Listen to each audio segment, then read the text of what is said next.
Kids, Cartoon Master is here. Let's join us. Baba Yaga and Vasilisa the Brave. Vasilisa's journey to find Baba Yaga wasn't one of adventure, but a task forced upon her by her cruel stepmother. Jealous and harsh, the stepmother sent Vasilisa to the witch's hut in the hopes that Baba Yaga would keep her, ridding herself of the girl forever. Though the stepmother feared Baba Yaga's power, but she underestimated Vasilisa's courage. If you do not bring back light from Baba Yaga, do not bother returning home. Vasilisa, a brave young girl, stood at the edge of the dark forest. The trees loomed tall and mysterious, but she knew that beyond them lay her fate. Her stepmother had sent her on a quest to find Baba Yaga, the witch who lived in a house on chicken legs. With a deep breath, Vasilisa stepped into the forest, her heart filled with courage. The forest grew darker as Vasilisa walked deeper. Who's there? All right, just watching? That's fine. But I have a journey to complete. Strange sounds echoed through the trees, rustling leaves, whispering winds, and the occasional hoot of an owl. Vasilisa kept moving, determined to find the witch's hut. Vasilisa heard rustling in the bushes. She stopped and looked around, only to see glowing eyes peering at her from the shadows, whispering to herself, Stay calm, Vasilisa. They're just curious. I guess you're not so scary after all. She continued on her journey, unfazed. After what seemed like hours, Vasilisa entered a clearing. There, in the center, stood a house, on chicken legs. The house twisted and turned, moving on its own, as if it had a mind of its own. Vasilisa gasped in wonder and awe. This must be Baba Yaga's home. With every step she took toward the hut, Vasilisa felt both excited and nervous. She had heard tales of Baba Yaga's power, but now that she was face to face with the witch's home, she couldn't help but feel a little afraid. But she was brave, and she knocked on the door. The door creaked open, and there, sitting in a large, creaky chair, was Baba Yaga herself. Her wild hair looked like it hadn't been brushed in years, and her sharp eyes seemed to pierce right through Vasilisa. "Why have you come, child?" Baba Yaga asked in a voice that was both harsh and curious. I was sent to ask you for light. Light. Everything has a price. You must work for it. Clean my hut. Baba Yaga demanded, Let's see how well you work. pointing at the mess around the house. "If you want to stay here, you'll have to prove your worth." Vasilisa looked around at the piles of bones and dust. It was a big task, but she didn't hesitate. She grabbed a broom and began to sweep.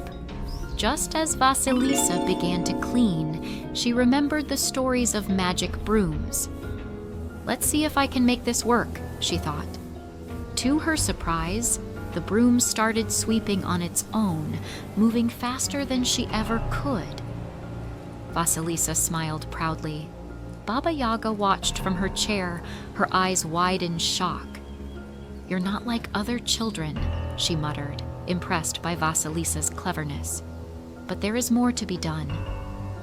Baba Yaga gave Vasilisa an even more difficult task. You are clever. You're not like other children. Bring me the feather of the firebird. The firebird lived deep in the enchanted forest, surrounded by dangerous creatures. "Go now," Baba Yaga said, her voice low and serious. "Only the brave can succeed." Vasilisa set off once again, her heart pounding with the weight of the task. The forest seemed even darker now, with strange noises and shadows watching her every move. But she pressed on, knowing that she had no choice but to complete the mission. As she ventured deeper into the woods, Vasilisa saw a soft glow ahead. She followed it and came upon a beautiful grove, where the firebird sat perched on a tree, its feathers glowing like the brightest stars. Vasilisa's breath caught in her throat. She had never seen anything so magnificent. The firebird watched Vasilisa carefully as she approached. "To take my feather," the firebird said in a voice like wind through leaves, "you must prove your heart is pure and brave." Vasilisa nodded, understanding the challenge. The firebird flapped its wings, and a feather as bright as the sun floated down to Vasilisa. She caught it gently in her hands. "Thank you," she whispered, feeling a surge of courage. With the firebird's feather safely in her hands, Vasilisa made her way back to Baba Yaga's hut. The journey back was quiet, and the forest now seemed less frightening. The feather glowed softly in her hand, giving her a sense of hope. When Vasilisa returned, Baba Yaga stared at the glowing feather. Her sharp eyes narrowed in admiration. "You've done it, child. You've proven your bravery and your cleverness." Vasilisa smiled, knowing she had earned the witch's respect. Baba Yaga handed Vasilisa a small, glowing charm. "This will protect you on your journey," she said. Vasilisa took it gratefully, her heart filled with warmth and gratitude. "Thank you, Baba Yaga," she said, bowing slightly.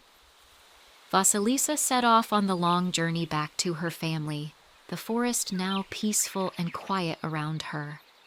The charm glowed softly in her pocket, a reminder of the challenges she had overcome. The sun began to set, casting a golden glow on her path. As Vasilisa walked through the village gates, her family rushed to meet her. Her stepmother's face softened when she saw the charm in Vasilisa's hand. "You've returned," her stepmother said, her voice filled with surprise. Vasilisa nodded, holding the feather up proudly. From that day on, Vasilisa's bravery became known far and wide.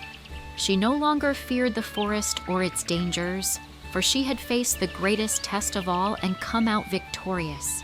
And so, with her heart full of courage, Vasilisa lived happily ever after, knowing that no matter what challenges lay ahead, she was ready to face them.